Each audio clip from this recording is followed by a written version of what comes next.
So hello everyone to our Decolonising Data and Principles for Improving Ownership, Diversity and Accessibility of Data. My name is Rahima and I'm the Communication Research Officer for GABA. So we're an organisation that focuses on using data to end the global sanitation crisis. So thank you all so much for tuning in, and don't forget that you can catch all of this on the recording later on as well. So our conversation today is hoping to last around 40 to 45 minutes, and we'll be having 10 minutes later on for questions from the audience. So pop the questions in the Q&A and then we'll get to it at the end, hopefully. But bear with us if you have any technical difficulties, because we're all working from home, I think, and across different time zones, so it can be quite difficult at times. So yeah, bear with us.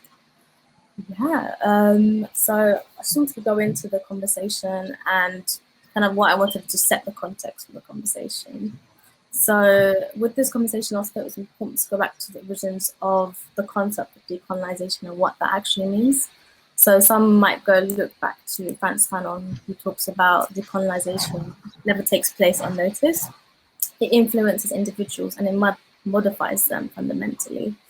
So this conversation on decolonising data is predominantly led by Indigenous data practitioners and Indigenous data practitioners within data governance, especially within North America specifically and Pacific as well. So through the building of the concept of Indigenous data sovereignty, where data is actually collected by native nations themselves, so they end up guiding the process of and the purpose of why the data is collected and for what purpose it is collected for. So the history of colonialism has brought us to this moment where organizations and governments in the global north have monopolized data and research, often forcing countries in the global south to depend on the global north, and also continuing the unequal power imbalance, I should say. So our session will be focusing on discussing the challenges, failures, and pathways to success for decolonising data. So hopefully you'll be able to enlighten and just give from what we know from our knowledge and from the panelists' knowledge and experiences as well. So we have a range of voices from across disciplines today, and joining us globally as well. So they'll be sharing from their experiences and their knowledge. And I'm going to let them introduce themselves. And I'm going to hand it over to Carmen.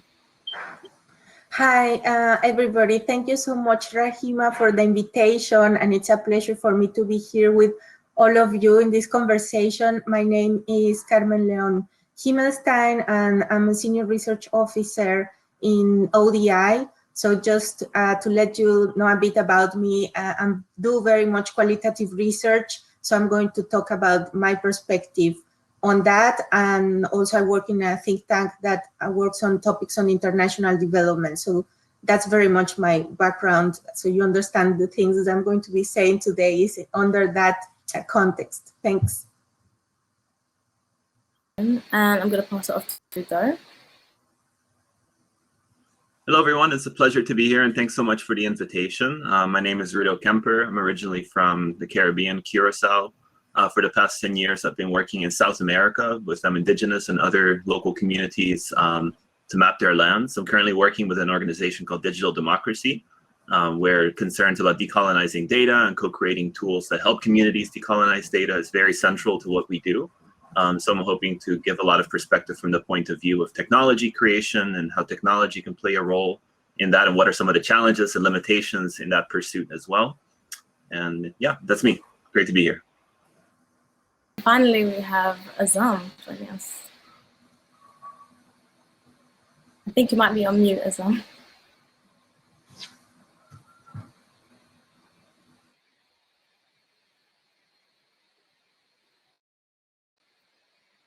I don't think we can hear you currently.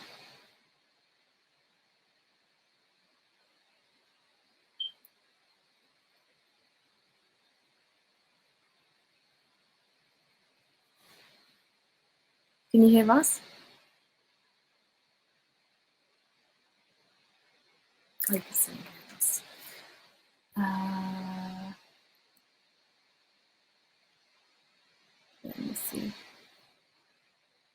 It should be at the bottom, the screen, the unmute button.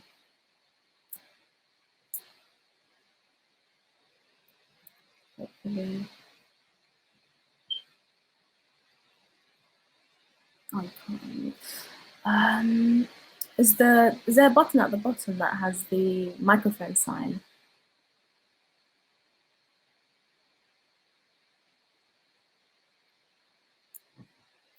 Or if not, maybe you can refresh as well and then join us again. That might be helpful.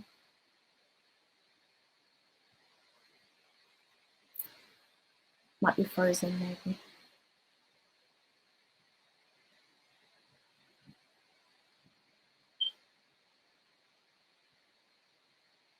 Via WhatsApp, Azam was saying that he can't unmute.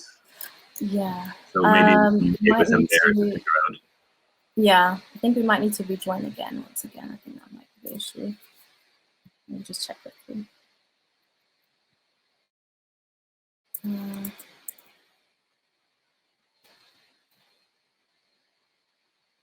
Bear with me.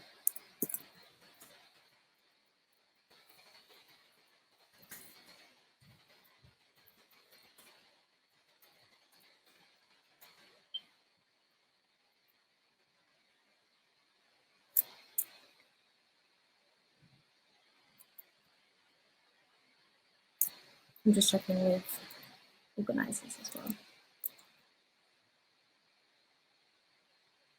Yeah. I'm just going to Close the window and rejoin. We were just chatting in WhatsApp there. Oh, great. Thank you. Yeah, doesn't power up. There we go. Hi, Zam. Hi. So can you hear me now? Yes, excellent. Okay, very good. Okay, sorry you. for this technicality. I don't know what happened, but now I'm on. So my name is Azam Abu Habib. I am basically from Palestine. I do work as assistant professor at the Islamic University of Gaza, lecturing in the water technology PhD program. And I am also involved in working with several international NGOs in the field of the water and sanitation, WASH mostly, and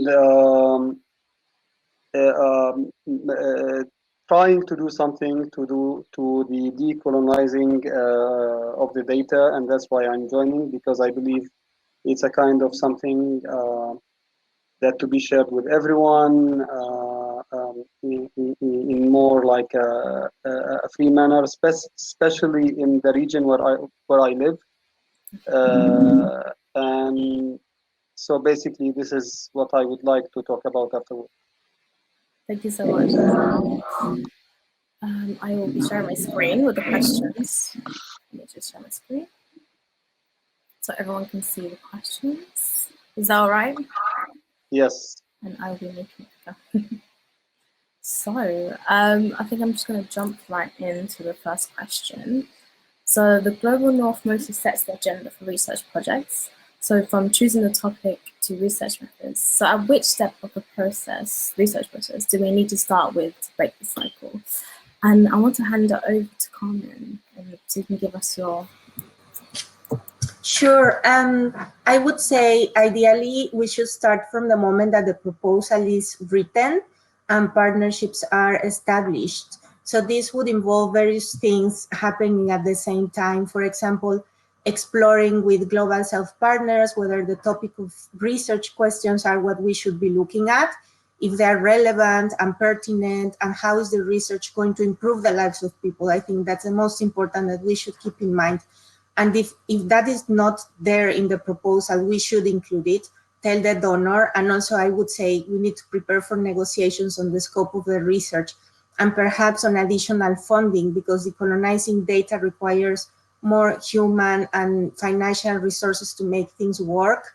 And I also think that we would need to start by ourselves, by asking, why do I want to do that research? why do I want to decolonize my research and my data? Who is it going to use this data and for what? Who else do I want to benefit? Do I want to place power on Global South partners and participants? And if we're unsure about the answers to these kind of questions, I think we should not claim that we are decolonizing our data, because we are perhaps part of the problem. But if we want to change things, then let's start by challenging ourselves. Let's talk to our partners and colleagues in the so-called Global South about their views on decolonizing research and data.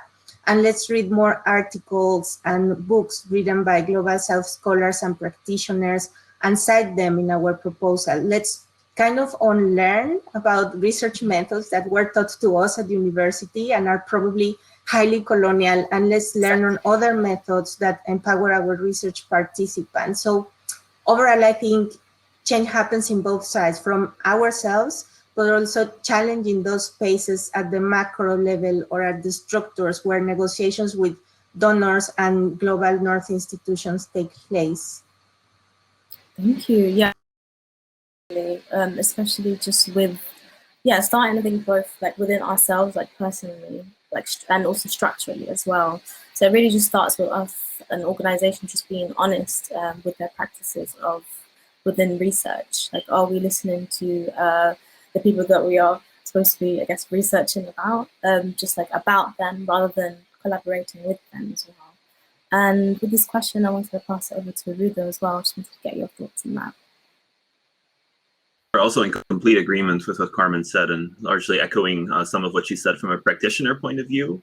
I think this point about very early on, and perhaps even from the moment the proposal is written, is really key. Also from NGO work, you know, very often proposals are sort of written as stipulated by donor requirements without really verifying with the communities in advance. So an idea is kind of hooked up somewhere and then brought to the community, and sort of ask for consensus whether, you know, that project is appropriate to implement with the community, without involving that community from the very moment of creation of that proposal. That happens way too often in the NGO sector, and a lot of that has to do with resource scarcity, you know, lack of funding. When something comes up, you are sometimes asked to write a grant in a week or so, and you don't have the ability to cross-check that and verify that with the community, which is, I think, a fault of the current system in terms of how it's set up in terms of the NGO setting.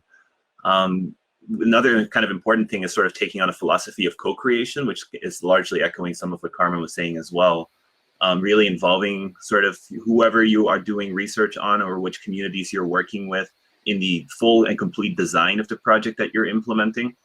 I think very often now, I think this is true in academia as well as in the NGO setting, people talk about participatory, right, approaches or research, but frequently it's only participatory to a point. You know, the community is involved maybe in a data collection, but then somebody else has to take that data and process it, or create dashboards or whatever it may be that the final product is, and the community stops being involved at that point. So we call it participatory, but it only ends up being really in certain phases. And I think that's something that's going to be key to thinking about decolonizing as well, is sort of having that community input, stakeholdership, and even ownership of the process throughout the entire process, not just from the very beginning and then, you know, at the end somebody else takes over. Exactly. I agree with that. I'm just going to go back to this question. So from what we're talking about, what would we say are the main failures by the Global North that we need to address in the current data and research landscape? And I'm going to once again come back to Carmen with that question.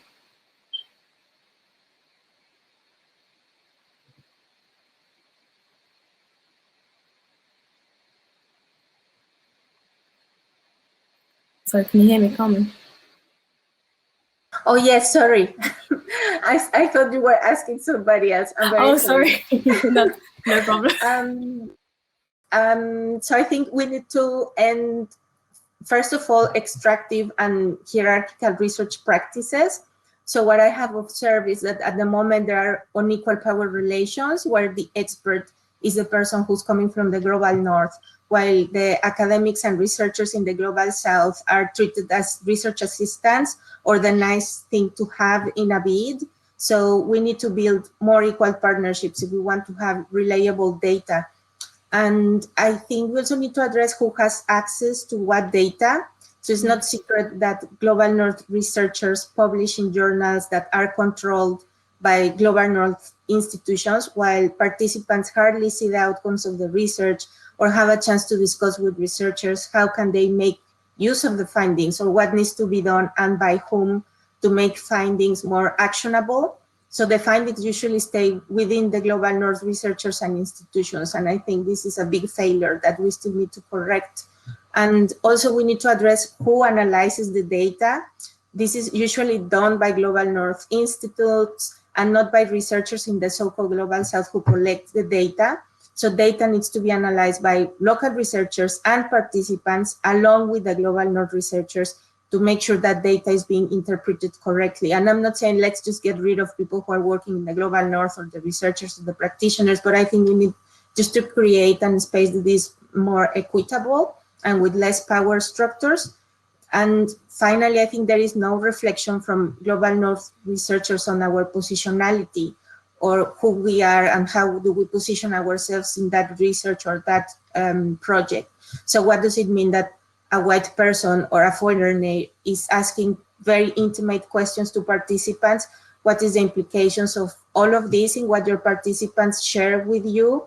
How your interpretations are going to affect the way that you analyze your data? I think more reflections and conversations on positionality, power relations, and data analysis are needed at the moment.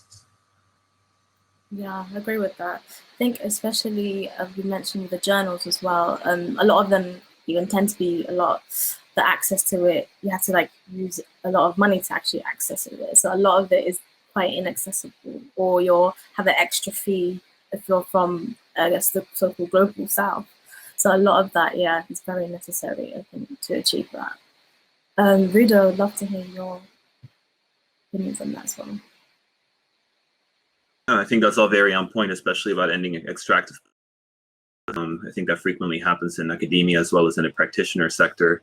I would add a few things, mainly thinking to technology and frameworks as well. I think often enough these are designed in the global north, and they take for granted certain elements of fluency that folks in the global north have that communities in the global south might not have, right? So when these kinds of frameworks or technologies become adapted to communities in the global south, the data or the technology becomes inaccessible.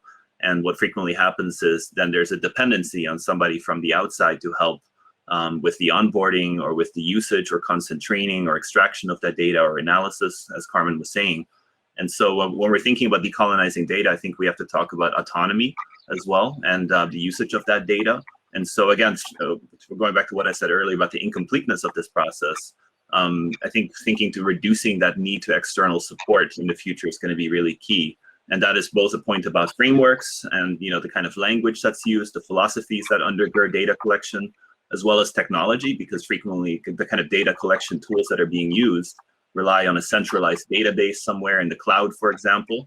So there's also concerns about internet connectivity in some communities in the South that don't have that level of access. So then requiring somebody from the outside, or frequently the global north, to help with the processing of that data. And so both from a technology point of view as from a conceptual point of view in terms of research frameworks, there's an incompleteness there. One final thing I'll just add that I think is kind of unrelated but still relevant is to sort of just move towards open data. In the global north, it's very popular now in terms of sharing as much data as one possibly can online. So this is true in the mapping space, I think, as well as research. And there's a lot of risks there in terms of consent and not obtaining proper consent when data is being shared. And that could be very intimate data that accidentally ends up online, or it could be somebody that's with a benevolent aim producing data in a framework like OpenStreetMap, or even publishing satellite imagery that's high resolution that reveals certain things about activities taking place on the ground that communities have not shared permission to happen. So what sometimes happens in OpenStreetMap is you see an entire village, an indigenous village in the Amazon suddenly shows up on the map, and that community was never queried to that point, right? So I think this discussion and this move towards open data is something else that is very valued and seen as this altruistic thing in the global north that maybe could, require some questioning on our behalf in terms of data decolonization. Yeah, I completely agree with that. This is a really good point about open data. Zan, did you want to jump in as well with this one? Yeah, actually, I fully agree with Carmen and Rudo. And I may add also a few things in relation to what was mentioned. Actually, also with the huge gap that is increasing between the north and south in terms of technology, in terms of economy, source of funding for grants, and so on. So it is also getting bigger. I mean, the gap as well for the access to the data on the northern side compared to the access to the data as well. And if you would call it like more like of stakeholder analysis, sorry, stakeholder involvement, community involvement, there's a huge gap. So at some point, people on the south will look into the decolonizing of the data and make it open as open access. For example, they will just look into it as a matter of how do you call it? More like getting a benefit from the access itself, rather than involving in making the data platforms in consenting what to be shared, what not to be shared as well. And also, which will come afterward when we come to the point, is as well the gap between the organizations receiving donation and receiving funding to implement projects a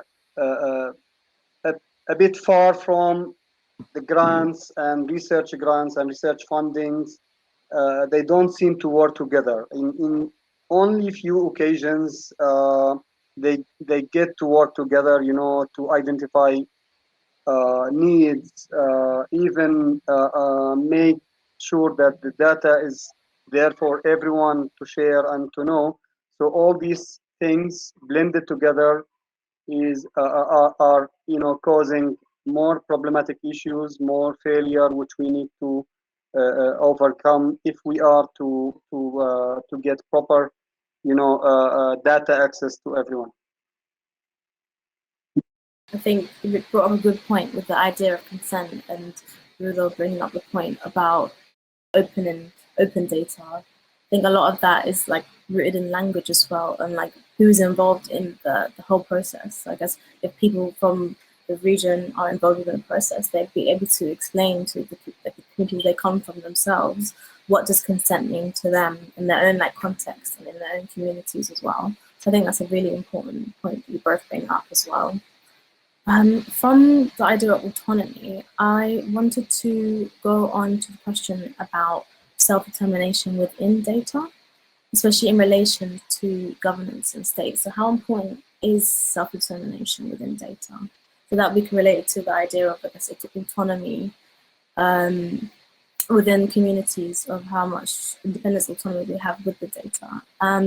Ruda, I'd love to hear from your perspective, especially from the perspective of the Earth toolkit. I'd love to hear about that. Yeah, sure. Yeah, I can't speak as much as in relation to governments and states directly, but in terms of communities' dealings with governments and states and other, you know, external actors that are coming into their lands, it's vitally important. You know, too often, you know, land and resources has been taken away from communities because somebody showed up with data or somebody showed up with maps that showed some kind of a claim, and the communities did not have a way to counter that claim. Of course, they have their own knowledge and their own sort of data of their land, but it's not put in the same kind of format as the external actor. So the external actor, like the government, might come with a map, or an oil company might come with a map that says, hey, I have a concession to your land. And there's no way to counter that in the same language of that map, right? And so I think when it comes to dealing with external actors, it's vitally important. You know, communities never needed this kind of data for their own internal management of their land. And, you know, there's this long tradition of traditional knowledge, for example, and ancestral knowledge of the lands, and that was functioning fine on its own. There was never any need for this kind of data production. But in this kind of colonial context where you do have external actors that are coming with these kinds of claims of power, right, over their land, it can be very important for communities to have data that can actively counter that. And that's why in the mapping community, we talk about counter mapping, right? And decolonizing maps as being very powerful tools that communities can utilize to defend their autonomy and the rights to their lands.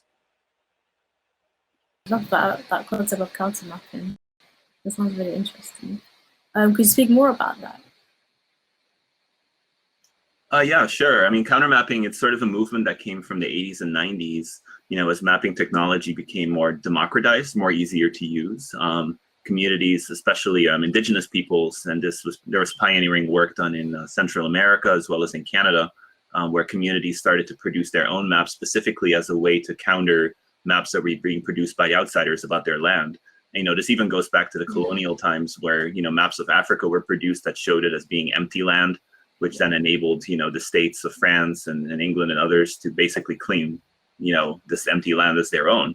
And so countermapping is a very powerful way for communities to show their knowledge and their connection of the land. In many cases, communities have, you know, hundreds of, if not thousands of place names and even oral histories about those place names that really show an intimate connection to that land. And that's something that can be very powerful to counter those kinds of claims that it is empty land. It's even in a court setting that has happened a few times in the Inter-American Court in Costa Rica, where maps have been shown like this that have been able to achieve legal victories, as well as in countries like in Ecuador, the Guarani managed to do this. So it can be a very powerful tool to fight back against, you know, even present day colonialism of indigenous lands. Yeah, I completely agree. Especially just the idea of like the oral history as well, not being as respected as like the other types of like as written history and like a formal type of history. I think a lot of communities tend to rely on oral history and like oral research methods in a way. It's like it's embedded as part of a lot of communities around the world. So I think that is a really important point to bring up as well. I wanted to ask Azam as well if you have any opinions on this as well of self-determination within data, because I know in Palestine a lot of the kind of landscape as well, especially about self-determination, is really important, I think, as well. So I think I'd love to know your perspective on that. Yeah, well, thank you, Rahima, for bringing this point to our discussion. Well, actually, the self-determination related to the data, it has too many faces, let's say. Like from governmental side, it's all about, you know, having some statistics, some like somehow even some scattered information, or else some relevant information to the services when it comes to the relationship between citizens and municipalities, for example, or with the other governmental bodies. Without clear belief from the governmental side that it's the right of the people, of the citizens to know, you know, or not even to know, but also even to make of the platforms, make or form even the data shaping, you know, let's so to say. So this kind of belief is missing, and so the self-determination is not really there, to be frank, you know. And there's a lot to do with that, especially with a place that is crowded with NGOs, crowded with even with UN agencies, you know, and stuff. And so the data is more like scattered, and so even the self-determination is scattered as well. Like from my side as an organization, I will have a certain, you know, definition to what self-determination is, whereas another organization would have something different as well. So this kind of mess, let's say, between brackets, is something that is also negatively influencing the self-determination of the governments, governmental bodies, as well as the organization. Yeah, really important points that you brought up as well.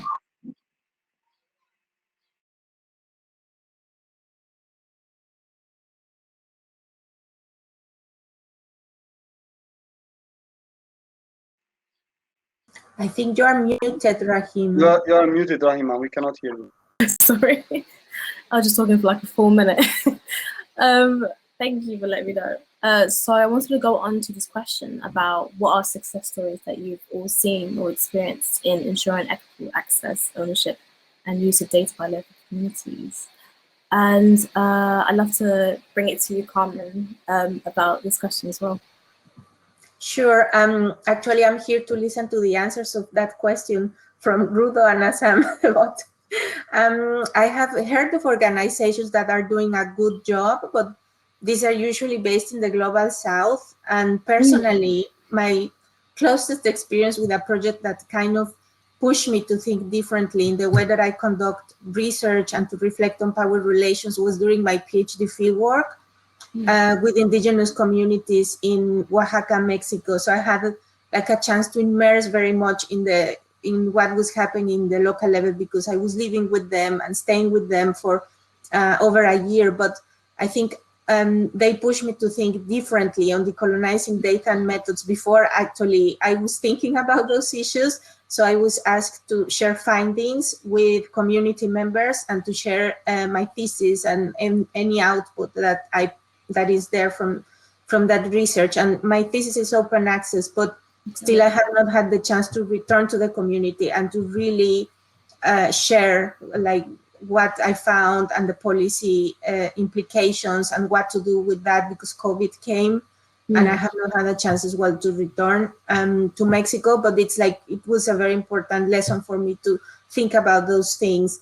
And also part of the findings were written in the local language, because they also asked me about the importance of this, and in different modalities, not only like a 2 papers findings. You need to make things a bit more that people from different backgrounds can understand and can engage with you, and engage them not only in the findings, but on the theories that you use to interpret that data, the methods, how you use the data. All that is important, I think, to share.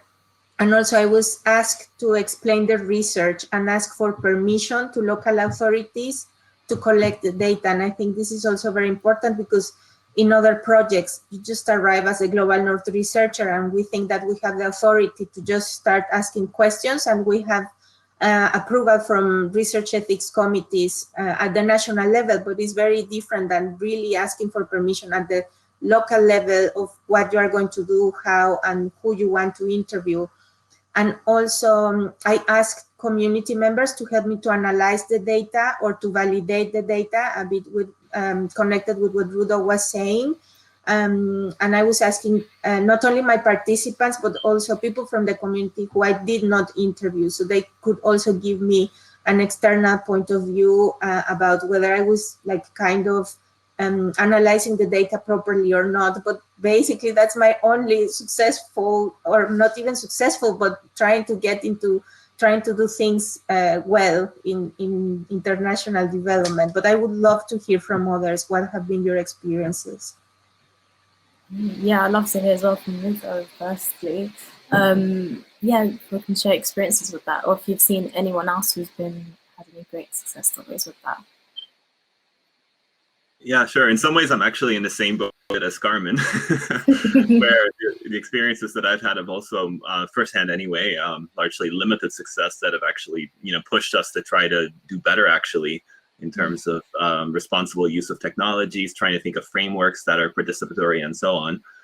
So my own experiences have kind of led me to that point. There's one story that I really appreciate that I haven't been involved in myself, which is, I think I mentioned it, the case of the Waorani in Ecuador, who had petroleum extractivism concessions being given to their territory. And so they wanted to find a way to kind of counter that. And so what ended up happening there is the team ended up creating a technology from the very beginning with the Waorani community.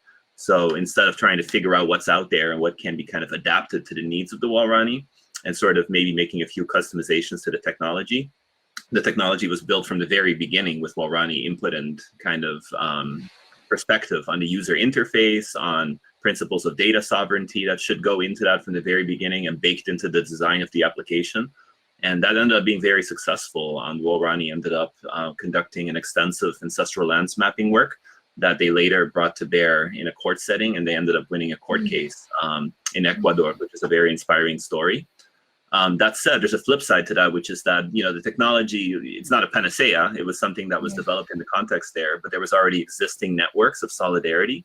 And so that's something that I think, especially in the technology field, where people tend to think overly much on the tools, you should also think of the broader social context and the human relationships and networks that undergird that, and without which technology cannot succeed by any means, right? And so they're sort of, it's a success story, but it's also a testament to the Waorani and their own, struggles of decolonization and solidarity that was taking place on the ground. One recent example that's really interesting in the sort of the COVID era is I've been working with a community in Kenya, the Ogiek peoples in Mount Elgon, who are doing similar ancestral lands mapping work right now in order to show basically that their land is much bigger than what the tideling is currently showing. And because of COVID, the traditional way that NGOs do this kind of work is you actually go there, you travel, you give trainings in this technology and the software. And because of COVID, that did not take place. So everything was over Zoom and Skype, this sort of familiar reality that we're all kind of enduring. And at first we had some trepidation about that, like, oh gosh, how are we going to be able to do this? Zoom is so exhausting, it's fatiguing, are community members really going to be able to absorb this?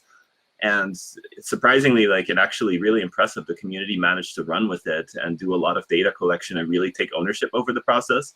And I think it raises kind of an interesting question and challenge about the future, about whether this kind of model of NGO or researcher going there is even necessary, and whether it actually ends up preventing the full full ownership over the process. It's kind of an interesting, new example of how COVID and the era that we're currently in can lead to new ways that even perhaps can further decolonize our methods.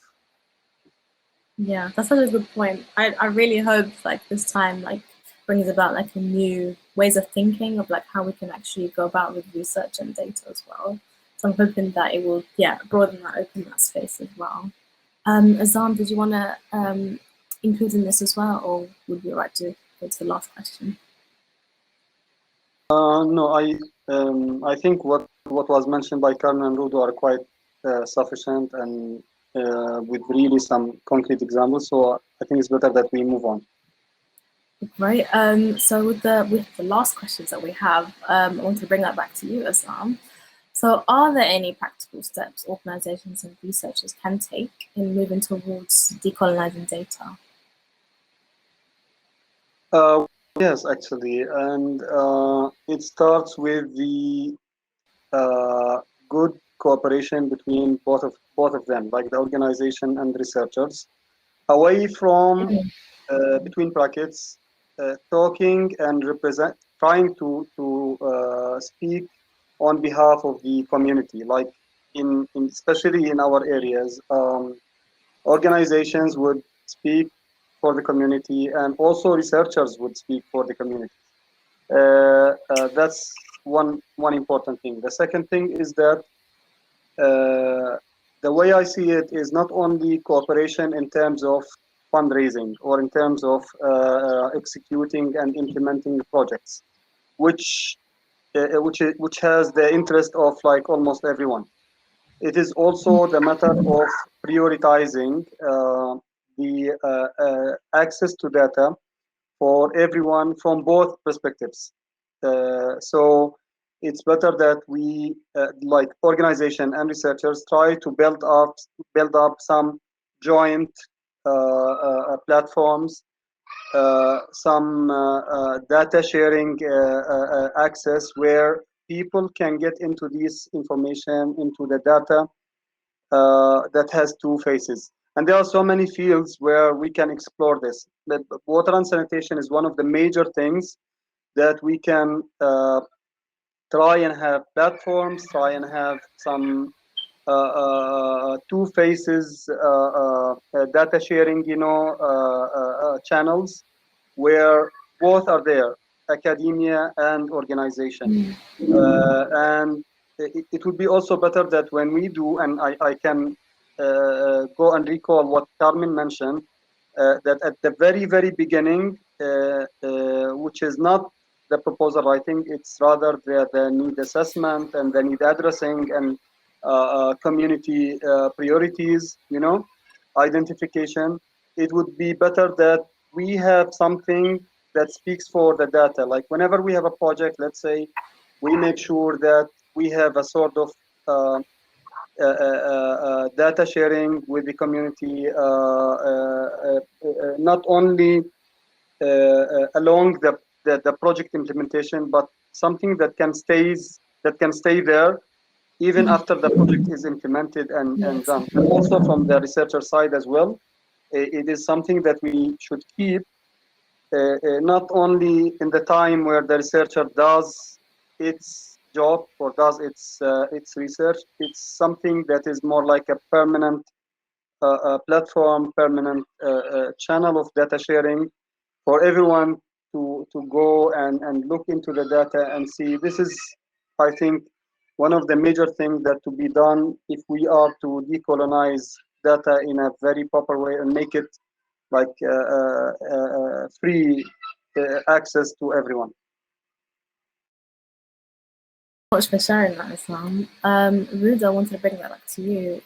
Think of any practical steps that organizations, researchers can take? Sure. So first, echoing just what Assam said about, not speaking on behalf of for communities, I think is something that's really key, and that still happens quite a lot. There's this principle that comes from the indigenous movement called "nothing about us without us," which is, I think, a very powerful statement for us to consider when publishing anything ever. Like, to what extent is a community fully present in voicing themselves in that process and in that communication? We talked about Indigenous data sovereignty, and there's a really great network called the Collaboratory for Indigenous Data Sovereignty that has published a series of very actionable principles called the CARE principles that stands for collective benefit, authority to control, responsibility, and ethics. And I think it's something that we can apply across many spaces, including beyond the Indigenous sort of collaborative space. It's something that can be a very useful way to, and a framework for, responsible working with communities. I think, in terms of technology, it's really important to think around using tools that encourage autonomy and that don't end up seeding those kinds of relationships of external support. That often happens, I think, probably in the research world as well, where perhaps methodologies are used that don't, as Azam was saying, that don't engender that local ownership of the process and even longer term access to data and tools. Perhaps if it's a technology that might break down over time and then you need external support, and people don't think about those kinds of things.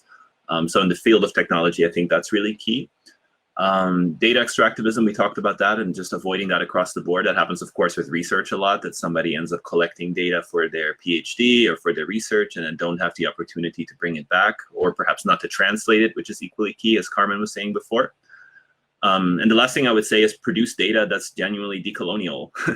There's ways that you can put yourself to use in terms of creating data that are decolonial, and that's perhaps a little bit different from decolonizing data.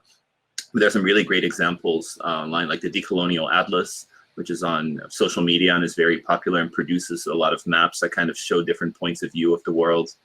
There's the Native Land website, which is another way of kind of showing, native extent of land, past, present, and future. And just different examples like this that can potentially make a difference in the conversations around, who has ownership to land and, whose data is it. I want to bring it to Carmen lastly, but not least. I have 3 questions, but basically I very much agree with what Rudo and Assam are saying. So I think first we need to work closely with research partners in the so-called Global South. This means acknowledging their ability to be producers, not just consumers of knowledge. And I think it's important to acknowledge that researchers in the Global South are qualified to make meaningful contributions beyond collecting the data. And this is the same for research participants that can be also from the Global South, and they can also be helping us to analyze that data and to collect it. And also I would say it's important to actively involve the participants. So we need to acknowledge their ability to think, to invent, innovate, to theorize, to be real owners of their data. And I also think it's important to involve participants in the analysis, in the validation. And I know some organizations are already doing this, but all these steps would lead to truly new and original contributions. And another final step for me would be being more innovative in our research methods. At least in qualitative research, we're very used to conduct in-depth interviews, focus group discussions, key informant interviews, and we're very comfortable doing this. But why not to use participatory visual methods or participatory videos or art or any other method that might help us to build more equal relationships between participants and researcher? So methods that help us to destabilize the power dynamics that we have created since long time ago, and that we have learned very well how to do this since we were doing different degrees. and it may be a trial and error process. And I'm not saying these methods are perfect. They are imperfect in other ways, but I think they can help us to generate more authentic data that benefit participants and fill the existing research gaps that we have at the moment. I'm going to be cognizant of time, and I'd love to go to the questions that we have from the Q&A, if that's all right with the panel. So if we could head to the Q&A, I'm going to start with these questions. I'd love to go for this question. So how overlooked is language from collecting and analysing data? From experience working in an NGO that prides itself on working on 4 languages, all collection and analysis done in English.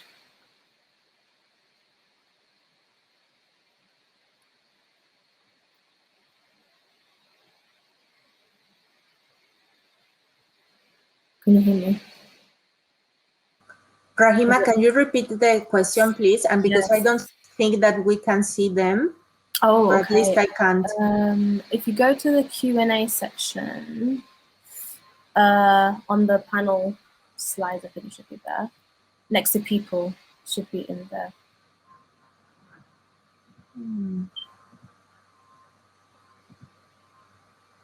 So Okay, I can see now, yes.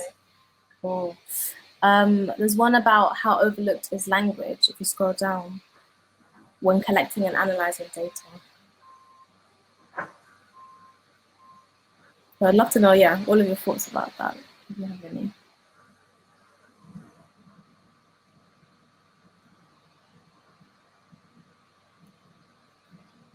Okay, I would say it's tremendously overlooked. It's something that's taken for granted quite a lot, and perhaps even people take for granted that there might be a few community members that are fluent in an international language, right? And that can be English, Spanish, Portuguese, and then that's taken as sufficient for doing a research project or an NGO project with the community. Oh, there's this one person that speaks the language, so we'll be okay, right? And in so doing, what then happens is that person ends up with a tremendous amount of power, first of all, so you're introducing power dynamics in the community by doing so. And secondly, people might not feel as involved in the process because there's that barrier, or they perhaps might feel de-incentivized from wanting to contribute in some capacity. In the field of technology, there are some tools that enable you to translate data collection surveys to a point. So you have tools like Open Data Kit and Kobo Toolbox. That is used a lot in the NGO space. I'm not sure about research. I assume that probably similar, where you can translate the form, but then there's parts of the application interface that are still in a Western language or a common language that phone device UI is set to. So it's only really translated to a point, and then you already have a barrier there in terms of not being able to really comprehend the interface of the application. And many technologies have that limitation. I would also say that there's perhaps sometimes a dependency on literacy, and there might be some communities that are either semi-literate or perhaps community members that have poor eyesight and then have trouble reading devices, which then also introduces a barrier. And iconography can help there, and just designing applications and technologies in a way that encompasses that. And so that again goes to the point of co-creation of technology and ensuring that what you're building really matches the genuine needs of the community and their ability to work with it. And otherwise, either ending with momentum being lost as soon as the research takes off or the NGO project, people don't want to participate anymore, it's too intimidating, right? Or you just never achieve that participatory desired aspect to begin with because of those limitations. So I think it's tremendously overlooked. And there's a lot that we can do in terms of building technologies that can encompass full translation and even, like I said, iconography to sort of ameliorate that. I'm just looking at the time here. I'm just going to go for one more question, if that's all right with the panel. So can the panel speak to the use of the term data when working with people, communities, experience, and identity? Is this the right term for diversity and the complexity of what we are talking about? So that'll be, I guess, the term of, is the term data like useful, do you think, or when we're talking about diversity and decolonisation? I'm trying to understand what you are asking, Rahima, but I think you lost me there. I couldn't get your question. So I guess the term data, do you think that's the right way of talking about diversity and about decolonizing data, basically?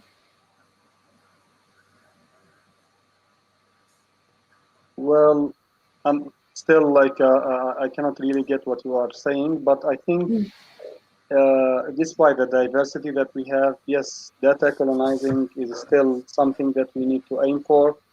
And it is something that we need to work together to, to make it more like a practice, like in every area, with also special consideration to the region, to the area, to the culture, to several parameters that determine to what extent we can decolonize the data.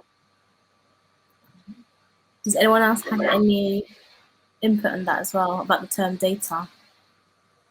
I would say it depends very much who is the audience. Like if you're talking with policymakers and we're talking to government officials, then maybe yes, you can talk about data. But then if we're more in the community level, you're not going to explain to people, this is the data that came from your interviews. Maybe you are going to talk about experiences, this is different points of view that people shared, or this is about, there are different ways, like depending who is your audience, who are you talking to, what you want to transmit. I would not call data my data when I'm trying to communicate what I found with young people, for example, or with community members from different backgrounds. I think we need to be a bit more trying to find different ways to explain what is our data, what are our findings, what we think that it's important, and then using different terms that are used in the community, because also you can ask them, how would you call this? Would you call this data? Would you call these findings? Would you call these interpretations,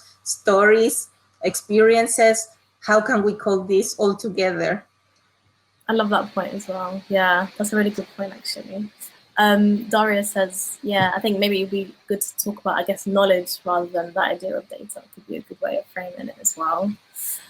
I know we just have under 4 minutes left, so I just wanted to conversation that we've had, which is a really fantastic conversation I think we've just had.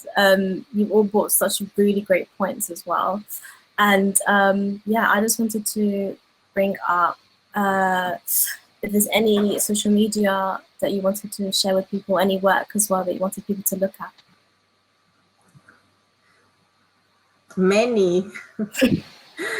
In terms of organizations, I would maybe recommend the Racial Justice Network for feminists who are working on gender in Latin America. There is GLEFAS, the Grupo Latinoamericano de Estudios Formación y Acción Feminista.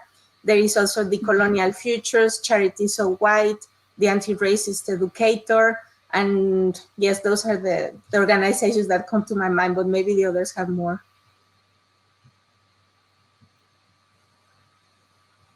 Those are some great ones. Some I was going to mention as well. And there's also the Collaboratory of Indigenous Data Sovereignty that I mentioned is, I think, a really great resource for this topic.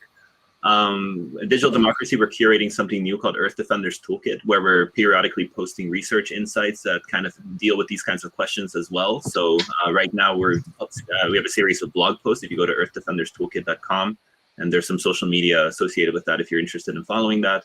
And in June, we'll be publishing kind of a lot of content about sort of decolonizing data using maps and monitoring tools and other technologies. So that's something else that I would plug. And yeah. Right. And Azam, do you have anyone who could reach you anywhere, or any things you wanted to work that you wanted to express as well with this? No, I just want to comment actually on one of the questions that I've just seen in the QA session, which was about Kenya. I think North Kenya, someone was working there, and then about the obtaining the consent for a photograph of a Muslim woman, and then because of the because that consent was not granted, I guess service would not be provided. Just let me shed some lights on this donor visibility, let's say, or donation visibility. We have around 1 minute left. Okay. So it's just one thing. I just want to say that this kind of thing was really developed among the NGOs, the international NGOs and the UN agencies, and it is no longer the story that way. There are so many new developed ways of showing this without, causing any harm to the people or to the beneficiaries, and with a very creative manner. Thank you so much. And thank you to everyone for joining us today. If you wanted to learn more about the panelists, just go to the promo post on Gather social media. And if anyone wants to work with Gather or partner with us or anything like that and collaborate with us, please go to our website, gatherhub.org, and follow us on social media as well. But I think that's all I have to say for this. And thank you, everyone. Thanks for joining. Thank you very much. Thank you so much. Thank you. Bye-bye. Bye.